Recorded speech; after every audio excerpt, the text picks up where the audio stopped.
E aí, pessoal, boa noite, tudo bem com vocês?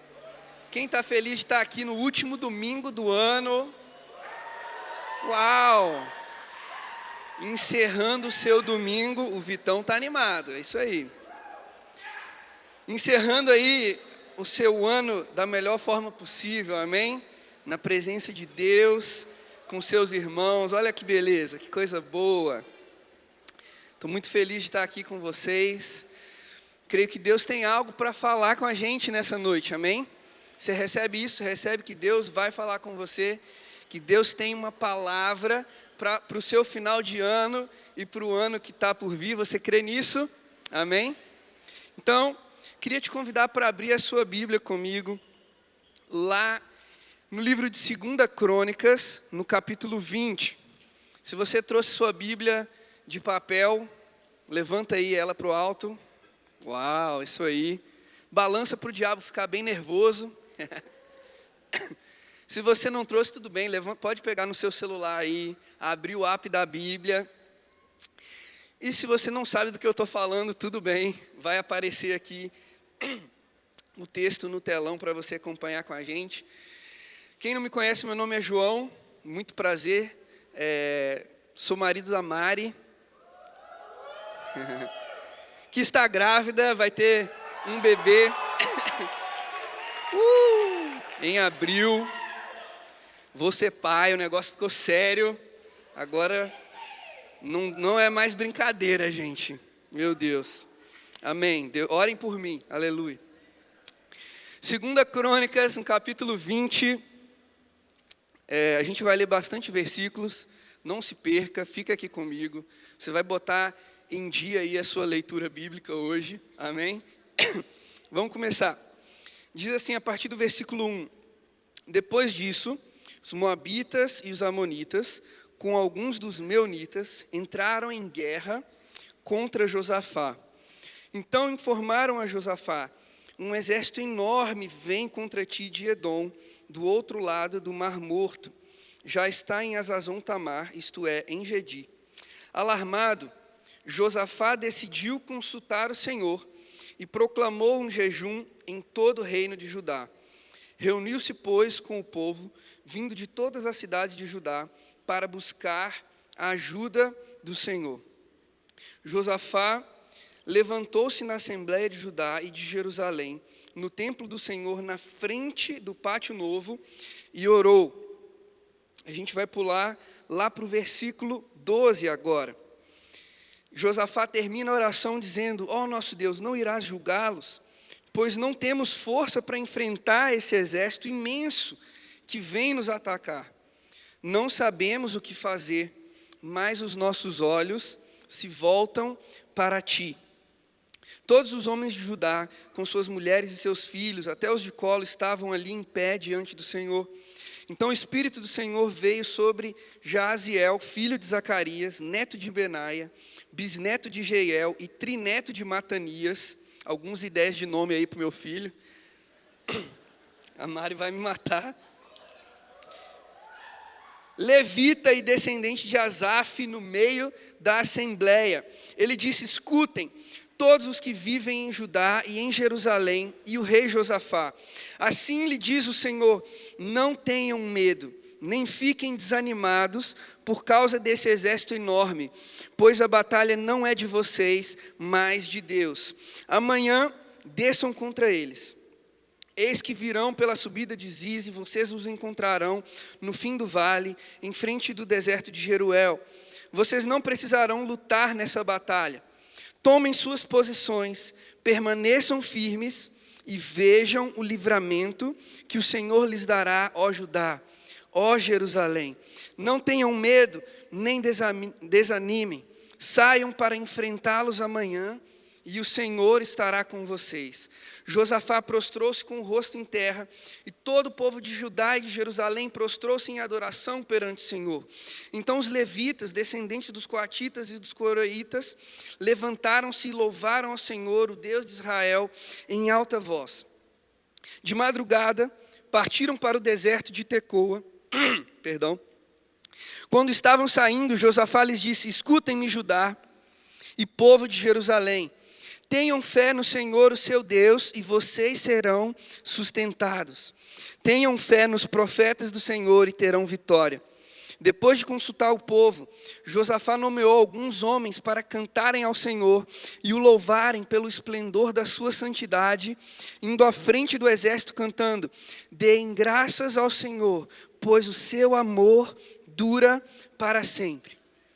Quando começaram a cantar e entoar louvores, o Senhor preparou emboscadas contra os homens de Amon, de Moabe e dos montes de Seir, que estavam invadindo Judá, e eles foram derrotados. Os amonitas e os moabitas atacaram os dos montes de Seir para destruí-los e aniquilá-los. Depois de massacrarem os homens de Seir, destruíram-se uns aos outros.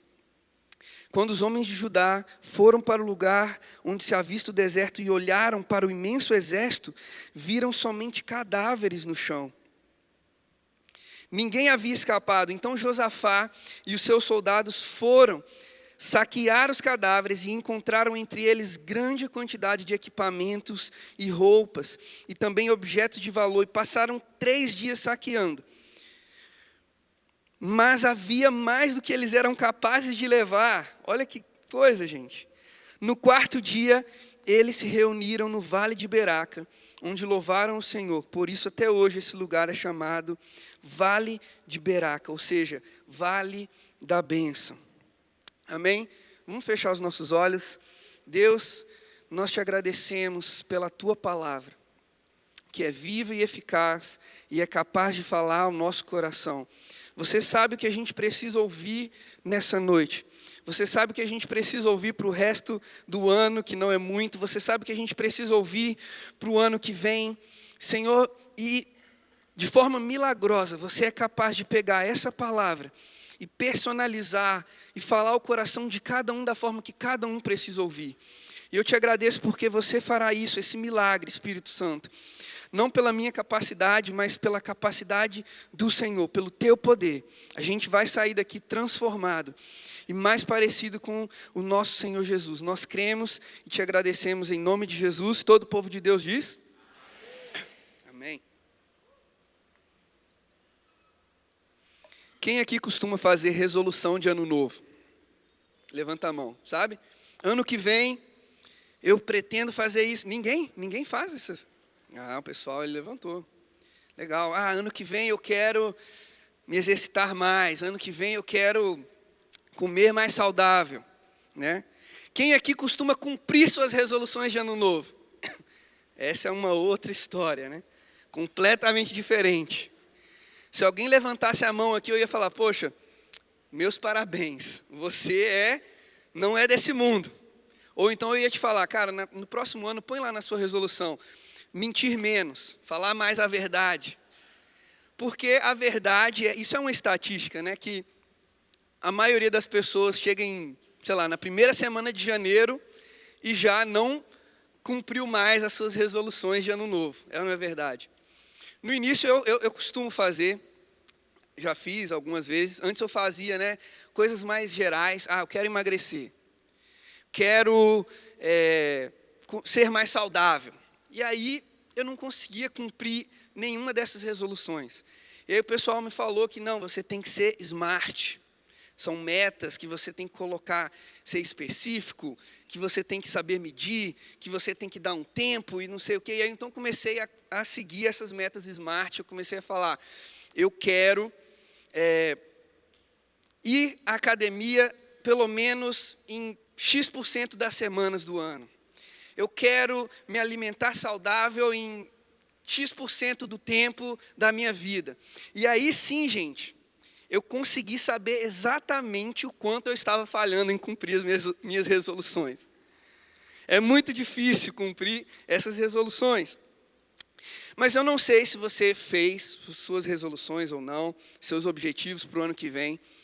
Mas eu tenho certeza que ninguém coloca aqui uma resolução para o ano que vem, que é: ano que vem eu quero enfrentar mais desafios. Alguém colocou isso na sua resolução? Ano que vem eu quero enfrentar mais desafios. Ninguém coloca isso, mas existe uma coisa que eu preciso te falar, que é certa sobre o ano que vem, é que esse ano vai ser cheio de desafios. Esse ano ele vai trazer desafios. Por quê? Porque isso é inerente à nossa vida. Quando a gente fala, cara, ano que vem vai ser um ano de vitórias. Amém? Quem diz amém a isso aí? Mas, gente, para ter a vitória, teve que haver alguma batalha. Teve que haver algum desafio para você superar esse desafio, para você vencer esse desafio. Então, não precisa você ter feito a resolução do ano novo ou não. Uma coisa é certa, você terá desafios no ano que vem. Você vai ter batalhas, você vai ter guerras. Mas a gente crê que você vai ter a vitória, amém? Você já tem a vitória. Mas a nossa postura diante desses desafios é que vai fazer a diferença na nossa vida, que vai fazer a diferença no nosso ano, é que vai determinar se no final do ano a gente vai olhar e falar, caramba, esse ano, apesar de ser um ano cheio de desafios, foi um ano que eu posso dizer que eu vi a bondade de Deus na minha vida. Ou vai ser um ano, caramba, esse ano, vamos apagar esse ano, vamos resetar, vamos esquecer que ele aconteceu. Qual é a diferença? Os desafios, eles vão vir, a diferença é a nossa postura diante desses desafios. A diferença é a nossa reação quando esses desafios vêm. A diferença é a nossa estratégia para encarar esses desafios. Qual é a nossa estratégia para vencer as batalhas da vida? Qual é a nossa estratégia diante dos desafios que vão vir em 2025? Talvez a sua resolução de ano novo, se você puder fazer uma, eu quero encarar os desafios da maneira correta. Eu quero usar a melhor estratégia para poder enfrentar as minhas batalhas. Então hoje eu quero falar com você sobre essa melhor estratégia.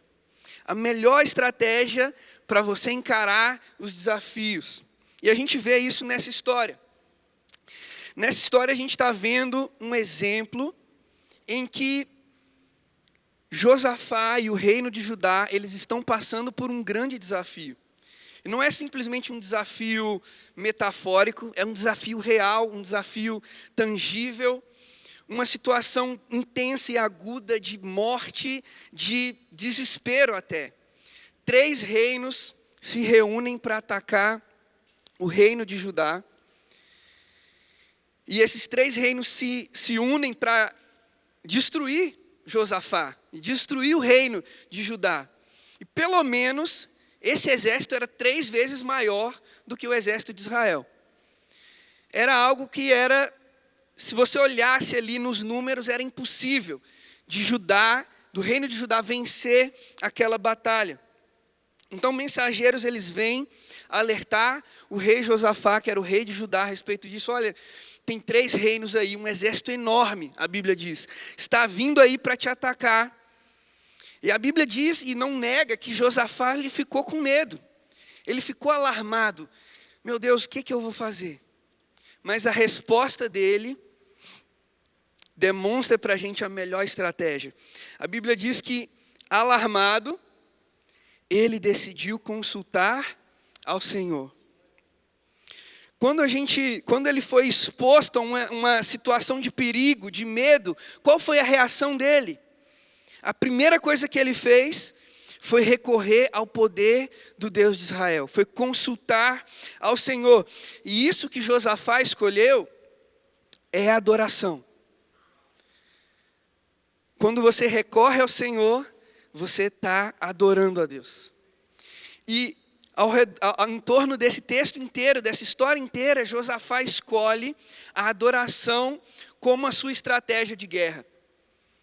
Ele escolhe a adoração como a sua estratégia para encarar esse desafio esse desafio impossível. E ao longo de toda essa história, ele escolhe ficar fiel a essa estratégia. Quando ele recebe a notícia, e depois que ele recebe essa notícia, ao longo de toda a história, ele escolhe ser fiel a essa estratégia. Minha estratégia é a adoração. E apesar de haver música nessa história, a gente vê que essa adoração não tem só a ver com música. Vai muito além da música. A adoração é uma postura. A adoração é uma atitude de coração. Então, qual é a nossa postura diante dos desafios da vida? Qual deve ser a nossa estratégia diante dos desafios que vão vir no ano que vem? É uma postura de adoração. A nossa estratégia é a estratégia da adoração. Amém? E a gente vê 3 movimentos nesse texto que mostram como que essa estratégia ela se expressa na prática. Como que essa adoração como estratégia de guerra, ela se manifesta quando os desafios chegam até nós. Se a gente olhar esses 3 movimentos, a gente consegue extrair 3 verdades para a gente poder aplicar na nossa vida. Vocês topam ver isso comigo? Quem topa? Amém.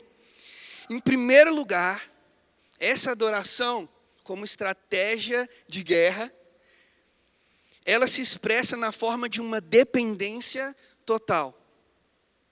Uma dependência total. O primeiro movimento do texto é quando Josafá recebe a notícia. Quando Josafá recebe a notícia que existe um exército enorme vindo até ele para destruí-lo. E a gente acabou de falar que a primeira reação dele qual foi? Eu vou até Deus.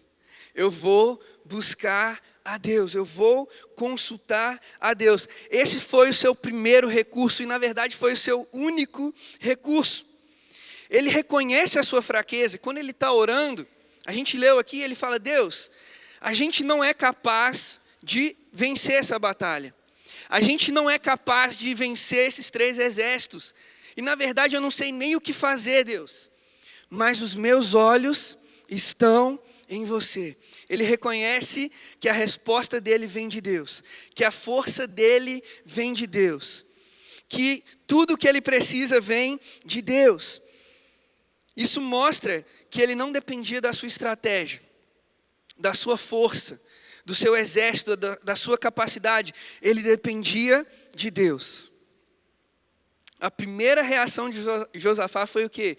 Orar a Deus. Deus, eu preciso de você. Deus, eu preciso da sua ajuda. Eu preciso agora do seu poder se manifestando na minha vida. Você já deve ter ouvido isso. Já fiz tudo o que eu podia, só me resta orar. Já ouviu isso? Já falou isso? Fica aí. Olha, a gente já tentou de tudo, agora está nas mãos de Deus. Por que a oração é o nosso último recurso? Por que as mãos de Deus são o nosso último recurso? Quando nada mais deu certo, Deus agora está nas tuas mãos. Não, a oração ela tem que ser o nosso primeiro recurso. As mãos de Deus ela tem que ser o nosso único recurso. Deus, olha só, nem sei o que está acontecendo direito, mas está nas tuas mãos. Isso é uma dependência. E hoje em dia está cada vez mais fácil não depender de Deus.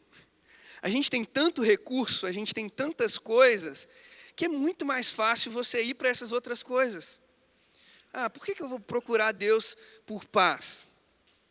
Deixa eu afogar aqui as minhas mágoas em outras coisas, deixa eu tomar um remedinho aqui, deixa eu ir para o ativismo, deixa eu fazer outras coisas para distrair a minha mente.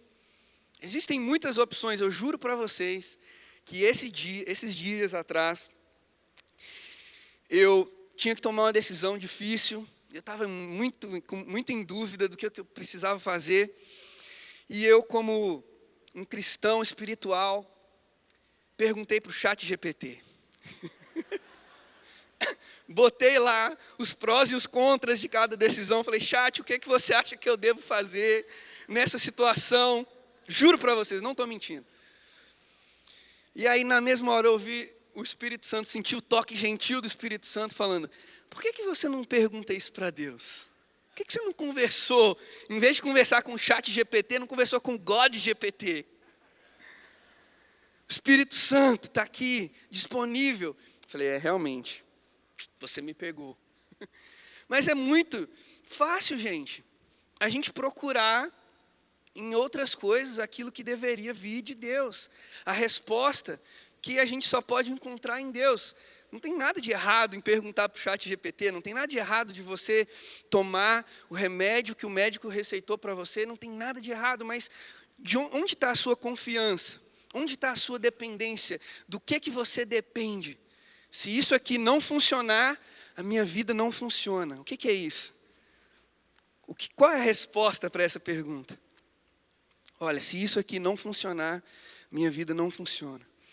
Eu quero viver uma vida que eu possa dizer, olha, se Jesus não funcionar, a minha vida não funciona. Se Deus não resolver, a minha vida não vai para frente. Por quê? Cara, porque eu dependo dele. Viver uma vida de dependência de Deus é uma forma de adoração. Porque quando você ora a Deus, você está reconhecendo que Ele é poderoso para responder a sua oração. A Bíblia diz que o maior abençoa o menor. Então, quando você pede, Deus, eu preciso da sua bênção, você está reconhecendo que Ele é maior do que você. Você está reconhecendo que Ele é poderoso para fazer infinitamente mais, além de tudo que você pode pedir ou pensar. Você está reconhecendo que a sua força vem dEle. Ele é a sua fonte. Ele é a força da sua vida. Então, quando você vai a Deus em oração e você, às vezes, até reconhece, Deus, eu não sei o que fazer nessa situação. Deus, eu estou fraco. Deus, eu não sei para onde ir, eu não sei o que fazer. Mas os meus olhos estão em Ti. A minha força vem de Ti. Você é a fonte e a força da minha vida. Isso é adoração.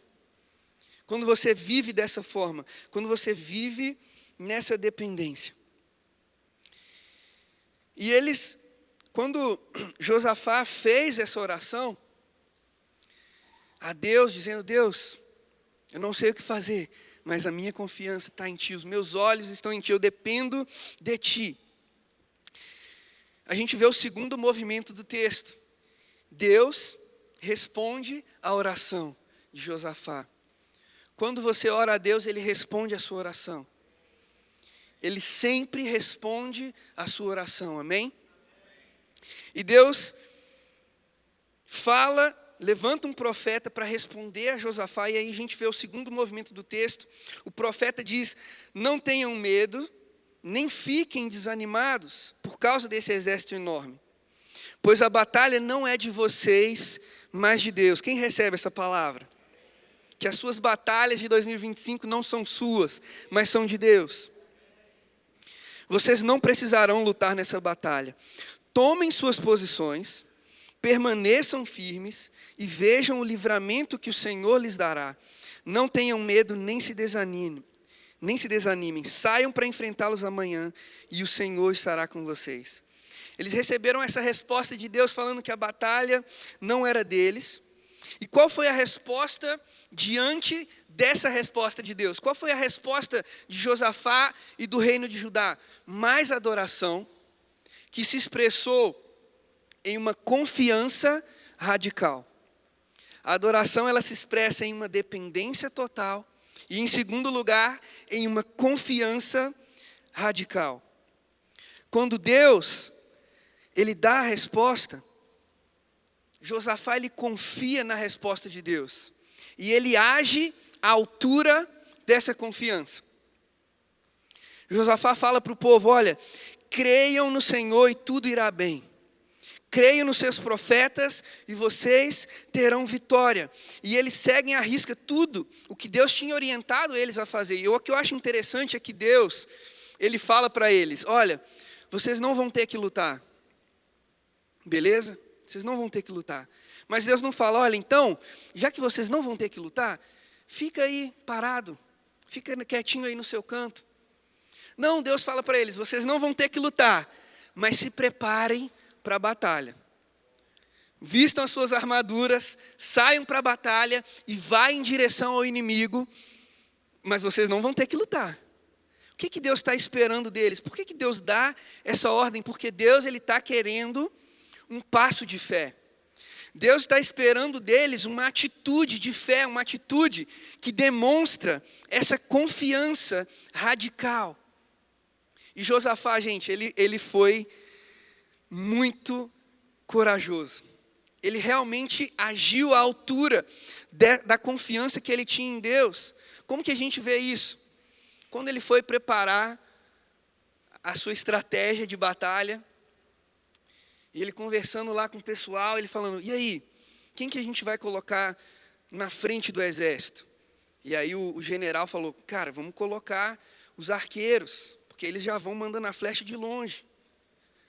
Vamos colocar os lanceiros, porque os lanceiros, a lança é maior, consegue alcançar. Vamos colocar os nossos melhores espadachins, que eles vão chegar lá e vão... Não, Josafá falou, cara, não. Quem vai na frente são os músicos. Imagina você, músico naquela época, hein? Batalha estourando, o cara vindo para cima de você com um machado e você com a harpinha na mão, assim. Peraí, cara, deixa eu tocar minha harpa, sai com essa lança para lá. O que é isso, cara? Deus não prometeu que eles não iam ter que lutar? Então, se Deus prometeu que a gente não vai ter que lutar, quem vai na frente é os músicos. A gente vai adorar. Por quê? Porque eu tenho certeza que Deus vai cumprir a promessa. Se Ele falou que não vai ter batalha, gente, se preparem, vistam aí as armaduras, mas quem vai na frente são os músicos. Quem vai na frente são os adoradores. Eles vão na frente cantando e adorando a Deus, porque eu tenho certeza que Deus vai cumprir o que Ele prometeu. Eles confiaram na palavra de Deus. Só você sabe qual é a atitude de fé que Deus espera de você.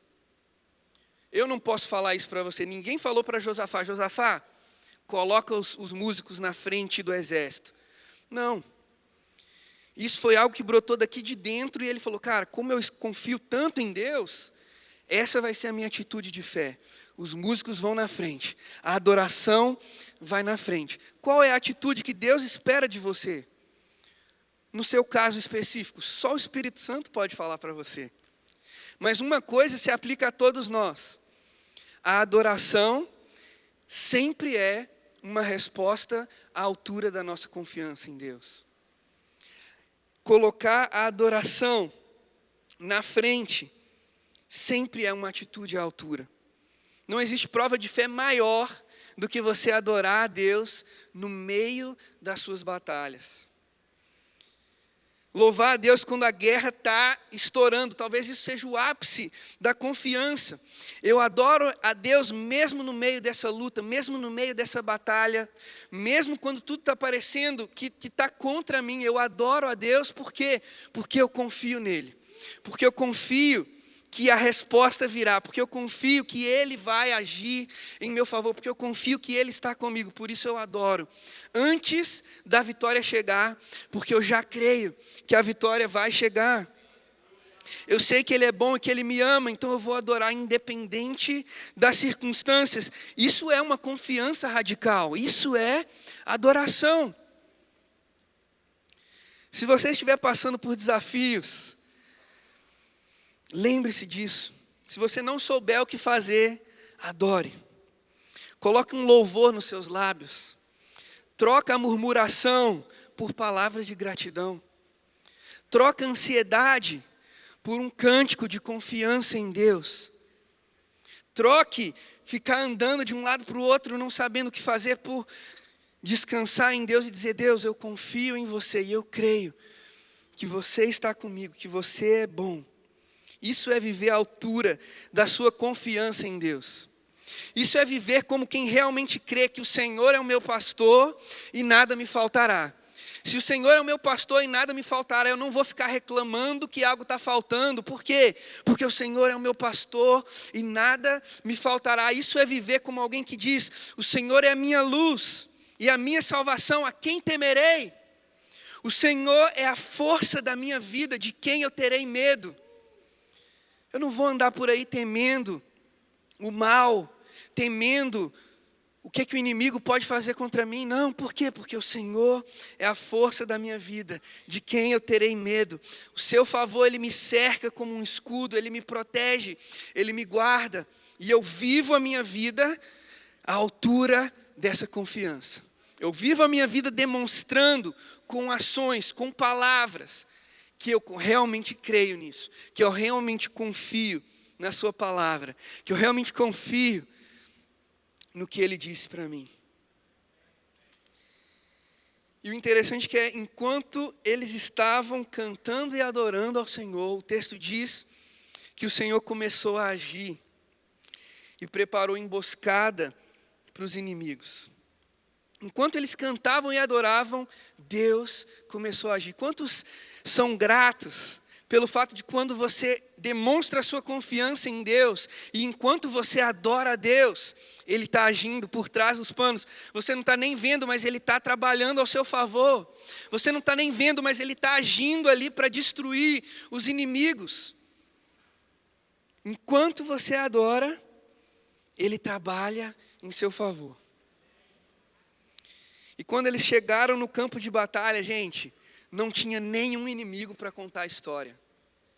Eu não sei como que aconteceu isso, mas um cara começou a matar o outro. Os últimos dois é que eu não sei como aconteceu, porque um deve ter enfiado a espada no outro ao mesmo tempo, para não sobrar ninguém. Mas quando eles chegam ali para batalhar, eles só veem um exército de cadáveres. Todo mundo, o exército está totalmente destruído. Deus cumpriu exatamente o que Ele tinha prometido. Eles não tiveram que lançar uma flecha. Eles não tiveram que dar uma espadada, uma lançada, nada. Porque Deus é fiel para cumprir a sua palavra. Deus é fiel para cumprir a sua promessa. E aqui entra o terceiro movimento e a terceira expressão da adoração nesse texto, que é uma gratidão prática. A adoração, ela se expressa numa dependência total, numa confiança radical e numa gratidão prática. O que é uma gratidão prática? É uma gratidão que aproveita a vitória de forma plena. Quando eles viram a vitória que Deus tinha dado para eles, gente, eles não fizeram cerimônia. Eles foram até o fim para aproveitar os despojos daquela batalha. A Bíblia diz que eles ficaram 3 dias e 3 noites saqueando aquele exército.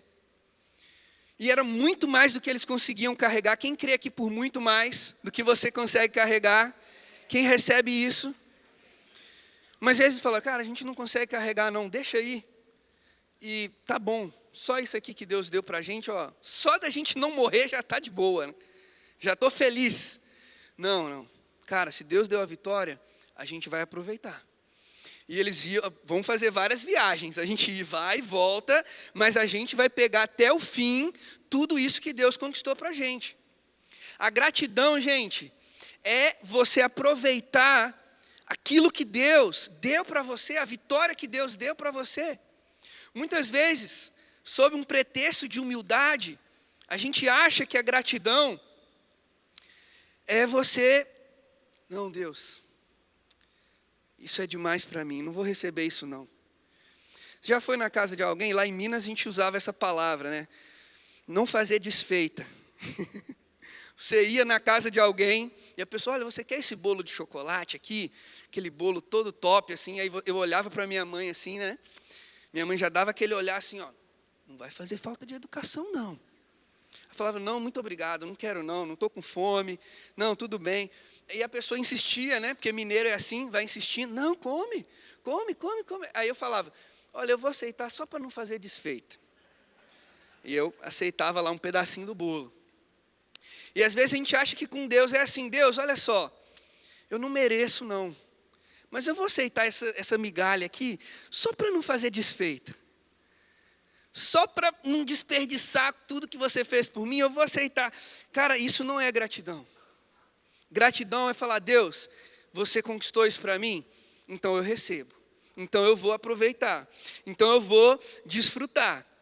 Eu recebo isso. Se você conquistou para mim saúde, eu vou aproveitar dessa saúde. Se você conquistou para mim prosperidade, eu recebo essa prosperidade, eu vou aproveitar essa prosperidade, eu vou usar essa prosperidade para avançar o teu reino, eu vou conquistar, eu vou desfrutar, na verdade, tudo que você conquistou para mim. Aquela música até fala, essa música, gente, acertou em cheio. Tudo que Jesus conquistou na cruz é direito nosso. É nossa herança, todas as bênçãos de Deus para nós, tomamos posse, é nossa herança. Deus, ele não fica satisfeito quando você fala, Deus, não, isso aqui é demais para mim. Isso aqui eu não mereço. Gente, deixa eu te dar uma novidade aí. Você não merece. Eu não mereço. Mas isso é graça. Jesus conquistou para você. Quem lutou a batalha foi Ele. Quem venceu a guerra foi Ele. Mas Ele fala, vai lá, em meu nome, e aproveita os despojos. Aproveita o resultado.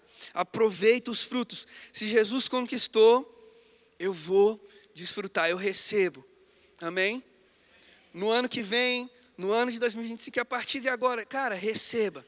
Gratidão prática. Deus, eu te agradeço e eu vou desfrutar do que você tem para a minha vida. Qual é a sua estratégia quando a luta vem? Qual é a sua estratégia quando o desafio vier? Porque é certo que ele virá. Eu queria te dizer o contrário, mas é inevitável. Jesus mesmo disse que nesse mundo a gente teria aflições. E quando esse momento vier, qual é a sua reação? Qual é a sua estratégia? Escolha a adoração. Escolha louvar a Deus. Escolha depender de Deus, confiar em Deus e ser grato a Deus através da sua vida. Essa é a melhor estratégia. Não é a estratégia mais fácil. Muitas vezes é muito difícil a gente confiar em Deus, a gente depender de Deus. Porque depender de Deus é como uma montanha russa. Você está ali, caraca, aí, meu Deus, é frio na barriga. Mas é a melhor estratégia. E eu entendo que tem um segredo aqui nesse texto que vai ajudar a gente a praticar essa estratégia. Qual é o segredo de Josafá? Qual é o segredo de Josafá para adotar essa estratégia e ser tão bem sucedido em aplicar essa estratégia? É o segredo que a gente precisa aprender para poder adotar essa estratégia na nossa vida. O segredo está na música que os cantores cantaram. Quando Josafá falou, olha, os músicos vão na frente, os músicos vão adorando a Deus, eles foram adorando a Deus, cantando na frente do exército, e eles não iam cantando, o Senhor é um Deus de guerra, o Senhor é um Deus que luta as nossas batalhas e Ele destrói os nossos inimigos. Eles poderiam ter cantado isso, não poderiam? Mas eles não cantaram isso. Eles não foram cantando, o Senhor é o Deus que nos dá vitória, o Senhor é o Deus poderoso, Ele venceu as batalhas, Ele vai vencer. Eles não foram cantando isso. O que eles foram cantando? O Senhor é bom e a sua misericórdia dura para sempre. O Senhor é bom e a sua misericórdia dura para sempre. Misericórdia aqui é hesed. Na NVI, ele até traduz como o seu amor dura para sempre. Hesed, você já deve ter ouvido aqui, pode ser traduzido como graça, favor, misericórdia, mas a definição melhor de hesed é o amor leal de Deus baseado na sua aliança. O amor leal de Deus que é baseado na sua aliança. Então eles foram cantando, o Senhor é bom, e o amor leal, baseado na sua aliança conosco, ele dura para sempre. Josafá, ele entendeu que ele estava numa aliança, que ele tinha um pacto com Deus. E nesse pacto, nessa aliança, Deus prometeu que estaria com ele. Deus prometeu que iria lutar por ele. Então, porque ele entendia que ele estava inserido nessa aliança, isso dava confiança para ele, para dizer, cara, eu posso orar a Deus e Ele vai me responder. Eu posso confiar nele porque Ele vai agir. Por quê? Porque eu estou numa aliança com Ele. E a gente está em uma aliança com Deus. E a nossa aliança, ela é muito melhor do que a aliança de Josafá. Porque a aliança de Josafá, ela era baseada na performance de Josafá. A aliança de Josafá era uma aliança que era baseada nas obras de Josafá. Se ele fosse um rei temente a Deus, como ele foi, ele recebia os benefícios da aliança. Mas se ele fosse um rei ímpio, como muitos outros foram, Deus não estava comprometido com eles. Mas a nossa aliança, gente, ela está baseada não na nossa obra, não na nossa performance, mas na performance de Jesus, naquilo que Jesus fez por nós.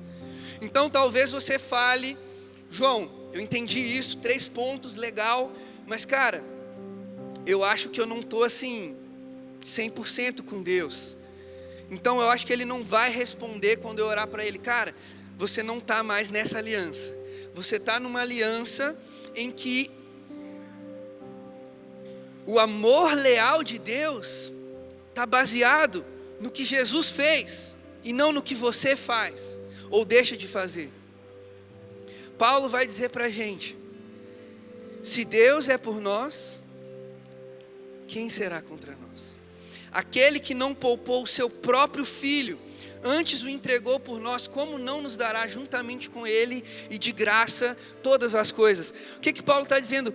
Qual é a nossa base para confiar que Deus é por nós? Qual é a nossa base para confiar que Deus é conosco? Se Ele não poupou o seu próprio filho, como Ele não nos dará juntamente de graça com Ele todas as coisas? Se Ele entregou Jesus por nós, como Ele não estará com a gente nesse momento? Sabe, o seu Deus, Ele enviou o que Ele tinha de melhor, que é o Filho dele. Na verdade, é o próprio Deus feito em carne. Ele desceu e Ele lutou por você até a morte, e morte de cruz.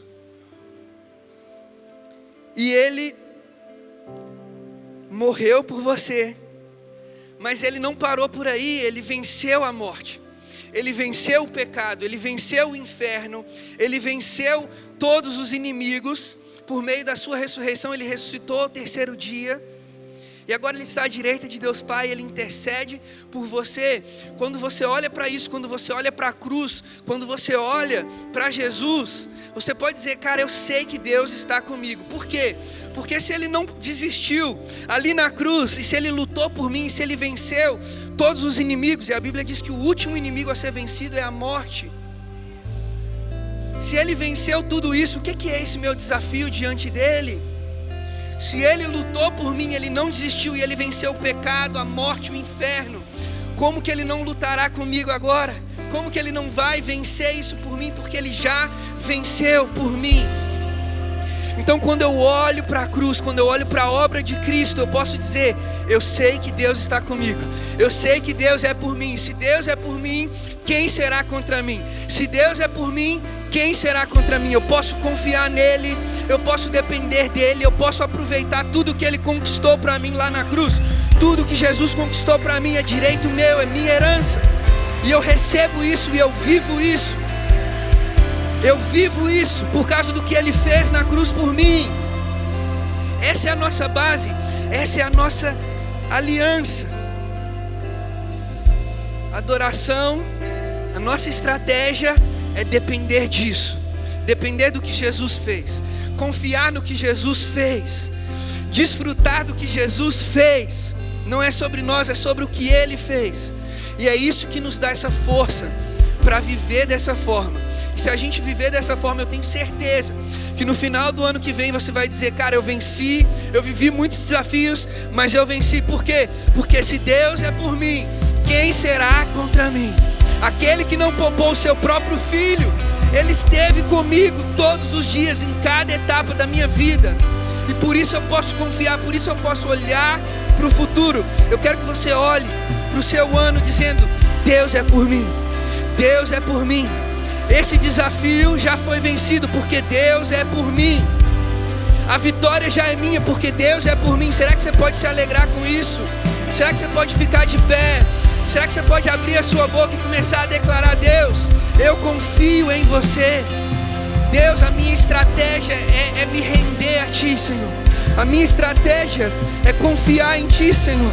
A minha estratégia é depender de Ti, ó Deus. Senhor, Você é o meu recurso. Você é a fonte da minha vida. Você é a minha força, Senhor. Eu não preciso temer. Quero convidar você para cantar isso. Assim que eu luto as minhas guerras. Como que a gente luta as nossas guerras? De mãos levantadas, rendidos, entregues, confiantes em tudo que Ele fez por nós.